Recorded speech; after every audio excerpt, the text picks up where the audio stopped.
Hala, sa mga nagtatanong sino sumulat ng kanta na yan, para si Jared ko lang. Kagaya niyan, iba rin yung pinag-uusapan namin ni Patrick that time na sabi kong ikaw yung nag-compose. Iba kasi yung nape-play na music eh. Oh? Yung kanta na yan, hindi ako ang nag-compose. Wala talaga akong kuan dyan. Ang nagsulat niyan, sila. Pero marami. Oh, madami ang nag-ambag-ambagan. Lalo sa chorus, si Rain ang naggawa niyan. Oh, sinabi ni Rain sa akin.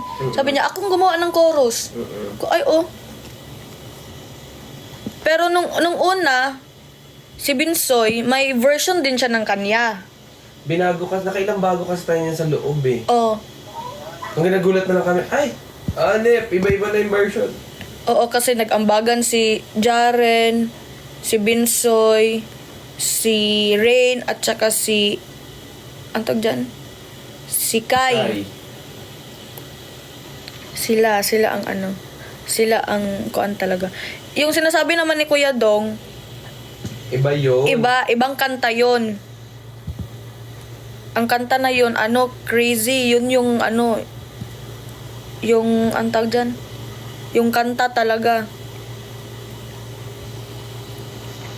Grabe, bakit sinasabi nyo single ka na, Let? Single, pero hindi muna ako mag-ano-ano. Focus muna ako kung ano ngayon. At pahalagahan ko yung mga taong andyan para sa akin. Sa kanila muna ako ganun. Huwag muna sa ibang tao. Tsaka sa mga moonlet sa bola-bola-ball. Sa kanila muna ang puso ko ngayon. Hindi ako single kasi andyan sila Kuya Dong, Kuya Pat. At saka andyan ang moonlets. Anong eme? Andyan ang moonlets. Tapos, yun nga, itong mga sinasabi nila, Jarlet. Hala ka putik, bakit yun ang sabi? Anong red string? Ginawa din yung red string sa akin. Uy, ang ganda ni Catherine, oh.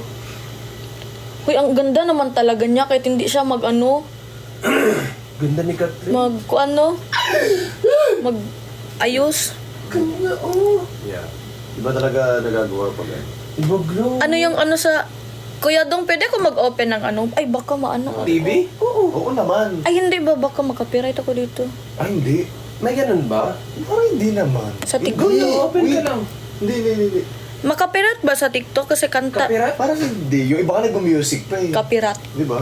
Copyright? Makapiright. Oh, yes daw. Totoo ba?